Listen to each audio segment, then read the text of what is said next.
और अब खबरें विस्तार से। दिल्ली के मुख्यमंत्री और आम आदमी पार्टी के प्रमुख अरविंद केजरीवाल ने दिल्ली के उपराज्यपाल पर निशाना साधा है। केजरीवाल ने 10 मनोनीत पार्षदों को लेकर उपराज्यपाल पर सवाल उठाए और उन्हें एक चिट्ठी लिखी। उन्होंने बीजेपी के प्रोटेम स्पीकर नियुक्ति पर सवाल उठाए। साथ ही उन्होंने उपराज्यपाल पर बीजेपी के पक्ष में काम करने के आरोप भी लगाए।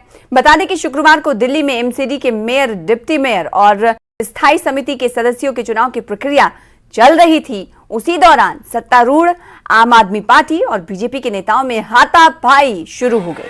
आप और बीजेपी के पार्षदों ने एक दूसरे पर कुर्सियां चला दी। इस कारण महापौर और उप महापौर के चुनाव के बिना ही स्थगित कर दी गई। लगभग 4 घंटे चले हंगामे के बाद सदन को स्थगित कर दिया गया। इसको लेकर बीजेपी और आप ने एक दूसरे पर निशाना साधा है। उपराज्यपाल ने मेयर चुनाव के लिए बीजेपी की पार्षद सत्या शर्मा को प्रोटेम स्पीकर नियुक्त किया था। इससे पहले आपने मुकेश गोयल के नाम का प्रस्ताव रखा था। सत्या के नाम पर आम आदमी पार्टी ने आपत्ति जताई। सबसे बड़ा लोकतंत्र का मंदिर संसद को कहा गया है। संसद में 2 हाउस है, राज्यसभा, लोकसभा। राज्यसभा को अपर हाउस कहा गया है, लोअर हाउस लोकसभा को कहा गया है। तो पीठाधीश जो अधिकारी है उन्होंने उसी चीज को, पैटर्न को ध्यान में रखते हुए और उसी लॉ को फॉलो करते हुए उन्होंने कि राज्यसभा जब अपर हाउस है तो नॉमिनेटेड जो एलजी के द्वारा नॉमिनेट पार्षद हैं उनको अगर वो दिलानी शुरू कर दी है तो वो कह देते भाई 4 इनको करा दिए, 4 इलेक्टेड को करा दे। लेकिन मंच पर उस पर माइक, मेयर की कुर्सी पर चढ़ जाना, माइक तोड़ देना, तो ये अनारकी लोग हैं। इनसे और एक्सपेक्ट नहीं की जा सकती। इनके अंदर एक भय है। भय क्या है कि बीजेपी ने मेयर का कैंडिडेट खड़ा कर दिया है। 50 लाख 1 करोड़ रुपए देकर टिकट बेची है केजरीवाल साहब ने। हंगामा भी हुआ था। इनको डर है कि जिन लोगों ने 50 लाख रुपए देकर हमसे टिकट ली थी वो गुस्से में आकर कहीं बीजेपी को वोट ना कर जाएं, तो मेयर बीजेपी का ना बन जाए, इसलिए वो ओथ नहीं होने दे रहे हैं। भाई अभी संवैधानिक तरीके से शपथ हो रही थी और पीठासीन अधिकारी शपथ दिला रहे थे। सबसे पहले आम आदमी पार्टी के लोगों ने विरोध करा और जब आप पूरे बहुमत से जीत कर आए तो आप किस बात का विरोध कर रहे हैं? आप शपथ होने दो आराम से। कहीं ना कहीं बौखलाहट है, कहीं ना कहीं इनको लग रहा है क्योंकि इनके आम आदमी पार्टी के जो पार्षद हैं, मुझे लग रहा है कहीं ना कहीं ये लोग भारतीय जनता पार्टी के मेयर को जिताने के पक्ष में हैं, मुझे लगता है। क्योंकि जिस हिसाब से बौखलाहट है, आप चुनकर सब आए हो तो होने दो अच्छे से सदन की कार्रवाई। के नॉमिनेटेड सांसद राज्यसभा के अंदर माइक तोड़ते हैं। आज वही हुआ कि नॉमिनेटेड पार्षद अगर ओथ लेने के लिए गए तो इनको घबराहट किस बात की थी। और मैं स्वागत करती हूँ पीठासीन अधिकारी की बुद्धि का कि उन्होंने पहले ये निर्णय लिया कि नॉमिनेटेड पार्षदों की ओथ पहले होनी चाहिए। सोचिए अगर उल्टा निर्णय हुआ होता कि जो निर्वाचित पार्षद हैं उनका अगर पहले नॉमिनेशन, पहले ओथ हो चुकी होती तो दूसरों को तो ये ओथ ही नहीं लेने देते।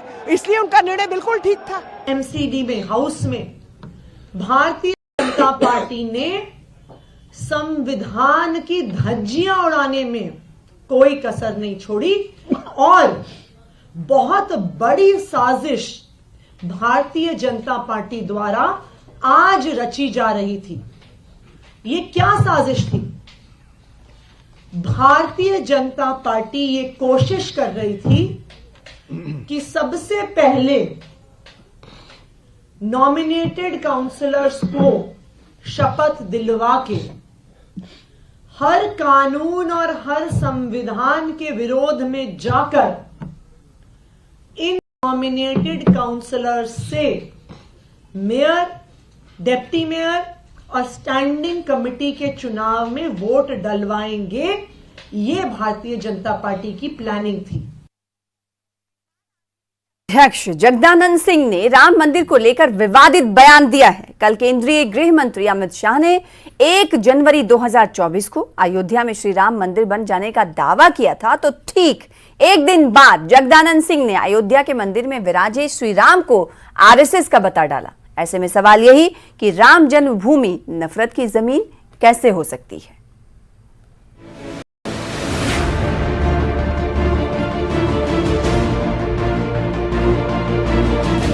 भारत के राम भारत की कण कण में रहेंगे।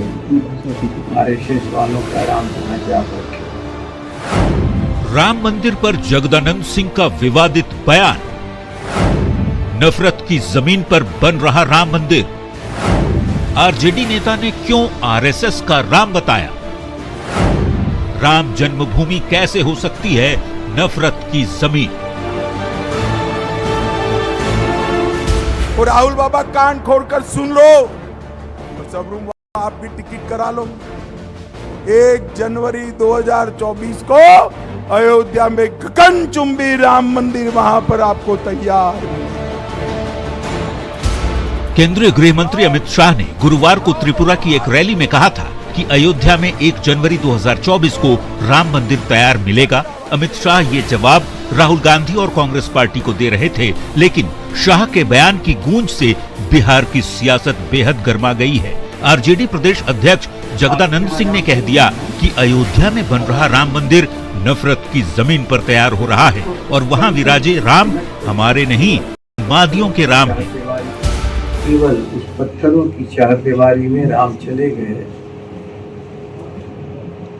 जहाँ नफरत की जमीन पर राम के मंदिर का निर्माण हो रहा है, जहाँ की अब इंसानियत से बड़ा इस भारत में उन्मादियों की अब राम बचेंगे। जगदानंद सिंह यही नहीं रुके, उन्होंने तो यहाँ तक कह दिया कि भारत के राम कण कण में हैं, लेकिन आरएसएस के राम अयोध्या जाकर बैठ गए हैं। सुन लीजिए क्या कह रहे हैं बिहार आरजेडी के अध्यक्ष। भारत की भूमि मानी जाती थी राममय है, कृष्णमय है, अब सब खत्म तो होगा। भारत के राम भारत की कण कण में रहेंगे, आरएसएस वालों का राम जहाँ जा बैठे। लेकिन जिस लहजे में जगदानंद सिंह ने भगवान राम को नफरत वाली जमीन पर विराजने और उन्मादियों के साथ ही आरएसएस का राम कह दिया, उससे सियासत बेहद गर्म हो गई है। सवाल यही कि मंदिर में यदि श्री राम विराजे हैं तो विपक्ष परेशान क्यों है? न्यूज़ 18 के लिए पटना से रवियस नारायण के साथ ब्यूरो रिपोर्ट। इधर जगदानंद सिंह के विवादित बयान पर सियासी घमासान छिड़ गया है। बीजेपी ने जहां जगदानंद सिंह के बयान को बेहद आपत्तिजनक बताया, उनके हिंदू धर्म होने को ललकारा, वहीं आरजेडी के सहयोगी दलों के नेताओं ने बीच का रास्ता अपनाते हुए बयान दिया है कि राम के नाम पर सियासत नहीं होनी चाहिए। जगदानंद सिंह जी, आपको कण कण में राम दिखाई पड़ते हैं। भारत की आत्मा ही राम है, भारत की संस्कृति राम है, भारत के रोम रोम में राम है। और जिस भारत में राम के जन्म स्थान पे अगर मंदिर नहीं है और उसको आप दो अर्थी भाषा में विरोध कर रहे हैं, यह बहुत बड़ा दुर्भाग्य है आपके जैसे हिंदू होने पर। ये बहुत खुशी की बात है कि राम मंदिर जनवरी तक बन करके तैयार हो जाएगा, लेकिन मैं भारतीय जनता पार्टी के नेताओं से एक आग्रह जरूर करूंगी कि उन्हें राम के नाम पर या राम मंदिर के नाम पे सियासत नहीं होनी चाहिए। जब मंदिर नहीं थे राम तब भी थे, मस्जिदें नहीं थी खुदा तब भी थे। राम की जरूरत मंदिर नहीं है, मंदिर हमारी आपकी जरूरत है, इंसानों की जरूरत है। राम ने कभी नहीं कहा हमारे लिए मंदिर बना। राम तो घट घट के वासी हैं, वो भवन के वासी थोड़ी है, महल के वासी थोड़ी हैं। लेकिन मंदिर एक जरूरत है, लोग बनाते हैं पूजा स्थल, जैसे मस्जिदें बनाई जाती हैं, चर्च बनाए जाते हैं, मंदिर भी बनाया जाता है। इसको लेकर राजनीति हो अच्छी बात नहीं है। आरजेडी अध्यक्ष जगदानंद सिंह के नीतीश कुमार के प्रधानमंत्री पद को लेकर दिए गए बयान पर बीजेपी ने निशाना साधा है। बीजेपी के राष्ट्रीय प्रवक्ता और मीडिया प्रभारी संजय मयूख का कहना है कि नीतीश कुमार को तेजस्वी यादव और जगदानंद सिंह मिलकर बाहर का रास्ता दिखाना चाह रहे हैं। संजय मयूख ने कहा कि पता नहीं ये कौन सा हसीन सपना दिखा रहे हैं। जेडीयू और आरजेडी एक दूसरे को राजनीतिक ठगी का शिकार बना रहे हैं। अरे मैंने तो पहले ही कहा था, ये कोई महागठबंधन नहीं है, ये लठबंधन है, ये ठगबंधन है। मतलब साफ है कि अब एक दूसरे को राजनीतिक ठगी का शिकार बना रहे हैं लोग। जनता दल यू राजनीतिक ठगी कर रहा है आरजेडी से और राष्ट्रीय जनता दल राजनीतिक ठगी कर रहा है जनता दल यू से। मतलब साफ है कि नीतीश कुमार जी को, माननीय मुख्यमंत्री जी को तेजस्वी जी और जगता बाबू मिलकर बाहर का रास्ता दिखा रहे हैं। ये कौन सा हसीन सपना दिखा रहे हैं?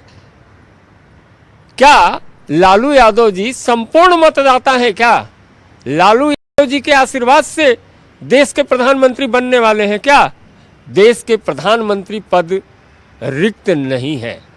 देश के प्रधानमंत्री पद पर जनता के आकांक्षाओं के प्रतीक माननीय नरेंद्र मोदी जी हैं।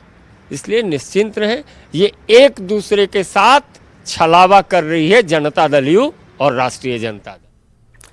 आगे बढ़ेंगे। दिल्ली की कंझावला हिट एंड रन मामले में 7वें आरोपी अंकुश खन्ना ने सरेंडर कर दिया है। इससे पहले इस केस में शामिल 6ठे आरोपी आशुतोष को दिल्ली पुलिस ने गिरफ्तार किया था। बताया जा रहा है कि जिस गाड़ी से अंजलि को टक्कर मारी गई थी वो आशुतोष की ही थी।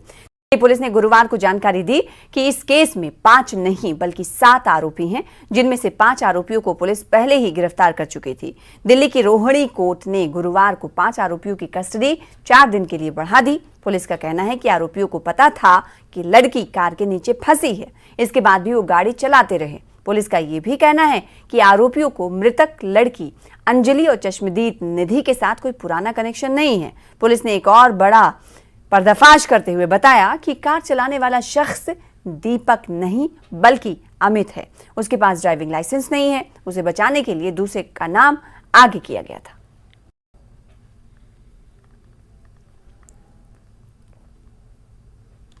केंद्रीय मंत्री रामदास अठावले ने राहुल गांधी की भारत जोड़ो यात्रा पर कहा कि भीड़ जुटने का मतलब ये नहीं कि वोट भी मिलेंगे। रामदास अठावले ने दिल्ली के Kanjhawala hit and run case पर कहा कि इस पर समाज को भी सोचने की जरूरत है। केंद्रीय मंत्री रामदास अठावले जी हैं।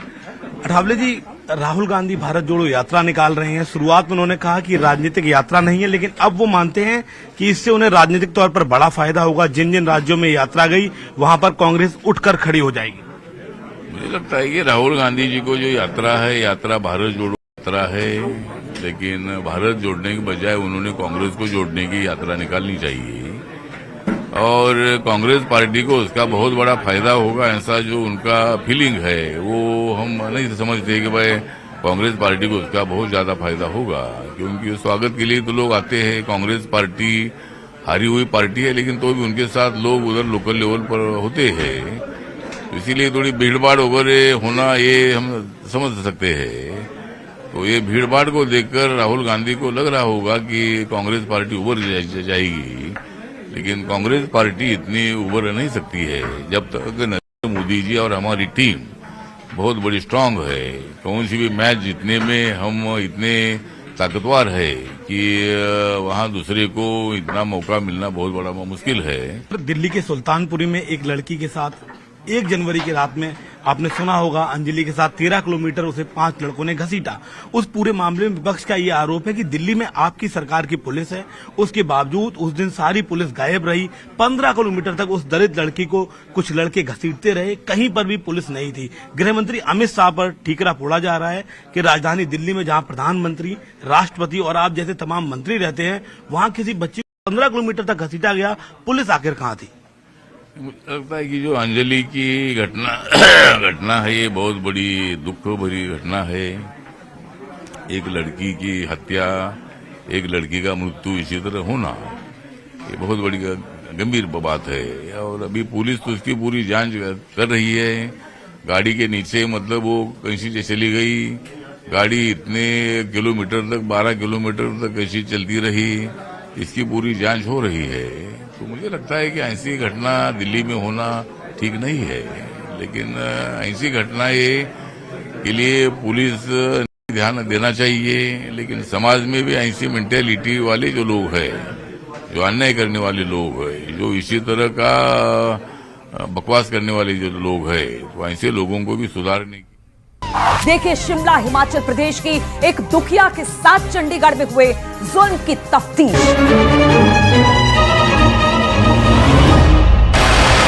भेड़ियों का बोलबाला बरकरार, फिर एक बेटी हुई दरिंदों की शिकार। आखिर किस तरह से गैंगरेप की वारदात को अंजाम दिया और वो भी चंडीगढ़ जैसे सेफ सिटी में। अब बात उस खबर की जिससे पूरे इलाके में दहशत है। गोलियों की कड़ाहट से फैली दहशत। गोली के निशाने पर कौन? इस गोलीकांड के बाद इस तरीके की भी आशंका है कि कहीं पांवटा साहिब क्षेत्र में गैंग के पनपने की ये शुरुआत तो नहीं। देखिए तफ्तीश में रविवार रात 7:56 पर सिर्फ न्यूज़ 18 जम्मू कश्मीर लद्दाख हिमाचल पर।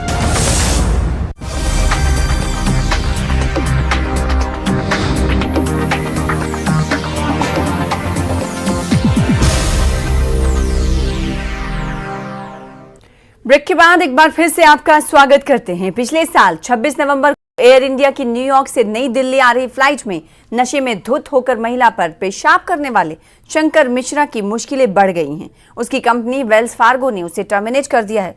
फ्लाइट में महिला पर पेशाब करने वाले शंकर मिश्रा फरार है। उसके खिलाफ लुकआउट नोटिस भी जारी हो चुका है। दिल्ली पुलिस ने उसकी तलाश में कई टीमें मुंबई भेजी हैं, लेकिन वो वहां नहीं मिला। दिल्ली पुलिस की कई टीमें उसकी तलाश में जुटी हुई हैं। ऐसे में शंकर मिश्रा के मोबाइल की लास्ट लोकेशन बेंगलुरु में मिली। दिल्ली पुलिस से जुड़े सूत्रों का कहना है कि 3 जनवरी को शंकर मिश्रा का मोबाइल फोन बेंगलुरु में एक्टिव था, लेकिन उसके बाद उसका फोन स्विच ऑफ। इस बीच दिल्ली पुलिस ने मिश्रा के परिजनों से संपर्क किया, उनसे फोन पर बात की, लेकिन परिवार भी जांच में सहयोग नहीं कर रहा है। दिल्ली पुलिस का कहना है कि शंकर मिश्रा गिरफ्तारी से भाग रहा है। बिहार में शनिवार से जातिगत जनगणना शुरू हो रही है। मुख्यमंत्री नीतीश कुमार ने कहा है कि पूरी तैयारी के साथ कास्ट सेंसस की व्यवस्था की गई है। पूरी ट्रेनिंग के बाद ही कर्मचारी घर घर जाकर जातिगत तौर पर जनगणना की शुरुआत करेंगे। वैसे आपको बता दें कि देश भर में कास्ट सेंसस की उठी मांग पर केंद्र सरकार ने इनकार कर दिया था, जिसके बाद बिहार सरकार खुद के खर्चे पर जाति आधारित जनगणना करवा रही है।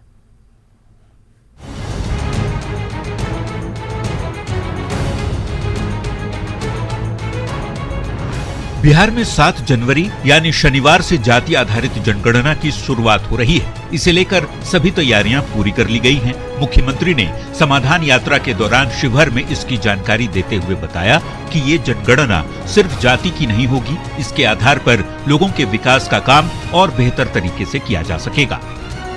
कोई अब जात की जगह उपजात बता देता है ना, तो वही ना बगल वाला बोलेगा तो ही उसको फिर समझा करके कि भाई देखिए तरह से, क्योंकि उपजाति लिखा जाना तो ठीक नहीं ना है, जाति लिखा गया तभी ना संख्या ठीक से होगा। तो इस तरह से एक एक चीज सबको समझाए हैं और लोग पूरा ट्रेनिंग करके अब वो करने जा रहे हैं और जल्दी से जल्दी वो हो जाएगा और बहुत अच्छा होगा। एकदम हमने कहा कि एकदम बिल्कुल करना है। और मान लीजिए कि यहाँ नहीं है और बाहर रह रहा है तो बाहर वाले के साथ भी एक कम्युनिकेशन ठीक से होना चाहिए, ताकि सही मायने में संख्या की गिनती हो जाएगी तो ठीक रहेगा ना। तो बिहार में 7 जनवरी से जाति आधारित जनगणना की शुरुआत हो रही है। केंद्र के इनकार के बाद बिहार सरकार अपने खर्च पर जातिगत जनगणना करवा रही है। बिहार सरकार इसके लिए 500 करोड़ रुपए खर्च करने जा रही है। जातिगत जनगणना का काम 2 चरणों में होगा। पहले चरण में घरों की गिनती होगी, जबकि दूसरे चरण में जातियों की गिनती की जाएगी। जाति आधारित जनगणना के जरिए सरकार जाति के साथ ही लोगों के आर्थिक स्थिति की भी जानकारी लेगी, ताकि आने वाले समय में उसके हिसाब से विकास का पैमाना निर्धारित किया जा सके। बता दें, नीतीश सरकार ने 18 फरवरी 2019 फिर 27 फरवरी 2020 को जातिगत जनगणना का प्रस्ताव बिहार विधानमंडल के दोनों सदनों से पास करा चुकी है। न्यूज 18 के लिए शिवहर से आनंद अमृतराज के साथ ब्यूरो रिपोर्ट। भारत अगले सप्ताह voice of global south summit का आयोजन करने जा रहा है। इस समिट का आयोजन 12 और 13 जनवरी को किया जाएगा। विदेश सचिव विनय क्वात्रा ने मीडिया से बातचीत करते हुए बताया कि सम्मेलन में 120 से अधिक देशों को आमंत्रित किया गया है। उन्होंने कहा कि 10 से 20 देश एक सत्र का हिस्सा होंगे और 2 प्रमुख सत्रों की मेजबानी प्रधानमंत्री नरेंद्र मोदी करेंगे। That India will be taking this year. We will be hosting a special virtual summit on 12th and 13th January 2023. That is the next week. This summit, which will be called the Voice of Global South Summit, under the theme Unity of Voice, Unity of Purpose, essentially envisages bringing together countries of the global south and share their perspectives and priorities on a common platform across a whole range of issues. more than 120 countries are being invited for this Voice of Global South Summit. This initiative is inspired by Prime Minister Shri Narendra Modi's vision of Sabka Saath, Sabka Vikas, Sabka Vishwas और सबका प्रयास। आगे बढ़ेंगे, खबर मध्य प्रदेश से है। मध्य प्रदेश के इंदौर में प्रवासी भारतीय सम्मेलन की तैयारियां जोरों शोर से चल रही हैं। 8 से 10 जनवरी तक होने वाले आयोजन को लेकर विदेशी मेहमानों को भी पहुंचाना शुरू हो गया है। इंदौर आने वाले मेहमानों का जोरदार स्वागत कर रहा है।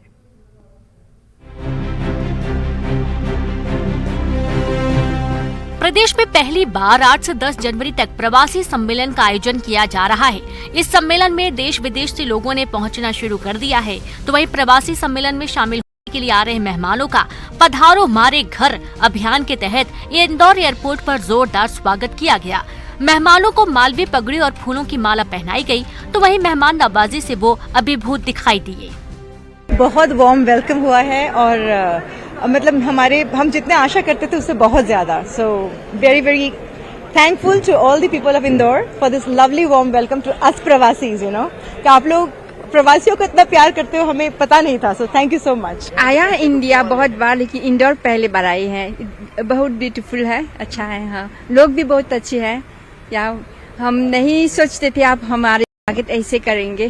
देखिए, हमारे इंदौर के लिए तो एक बड़े सौभाग्य की बात है कि जो विदेश के जो हमारे मेहमान, हमारे परिवार के लोग आज हमसे यहाँ इंदौर में आ रहे हैं, तो उनका स्वागत आज चावड़ा जी के नेतृत्व में, मधु भैया के नेतृत्व में हमने एयरपोर्ट पर किया। उधर इंदौर में प्रवासी भारतीय सम्मेलन को लेकर उत्साह है। पूरा इंदौर मोदी में नजर आ रहा है। पीएम मोदी के कटआउट एयरपोर्ट से आयोजन स्थल तक लगाए गए हैं। पीएम मोदी कार्यक्रम में 9 जनवरी को शिरकत करेंगे। संगम नगरी प्रयागराज में हर साल लगने वाला दुनिया का सबसे बड़ा सालाना धार्मिक आयोजन माघ मेला पौष पूर्णिमा के स्नान पर्व के साथ शुरू हो गया है। शुक्रवार से ही संगम की रेती पर 1 महीने तक चलने वाली कल्पवास की भी शुरुआत हो गई है।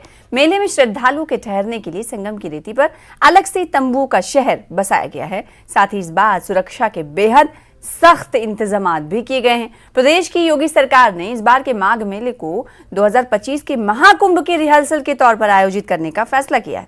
इसके मद्देनजर इस बार के मेले में खास तरह की तैयारियां की गई हैं। संगम की रेती पर सभी सरकारी विभागों के दफ्तर खोले गए हैं। मेले में 13 पुलिस स्टेशन और 38 पुलिस चौकियां बनाई गई। आज पौष पूर्णिमा का पहला बड़ा स्नान है, तो जो भी श्रद्धालु हैं, कल्पवासी हैं, उन सबको मैं हार्दिक शुभकामनाएं देता हूँ। पौष पूर्णिमा के दिन प्रातः सूर्योदय के पूर्व अगर स्नान कर लिया जाए तो सर्वोत्तम स्नान होता है। अगर उस समय आप स्नान नहीं कर सकते हैं तो सूर्योदय के बाद भी स्नान कर सकते हैं। स्नान के बाद दान का बहुत ज़्यादा महत्व है। आप जैसे ही स्नान करके बाहर आएँ तो अगर आपके पास तिल की बनी चीज़ हो, तिल और गुड़ की, उसको दान करें। फिलहाल इसी के साथ इस बुलेटिन में इतना ही। दीजिए इजाजत। देखते रहिए न्यूज़ 18 JKLH। नमस्कार।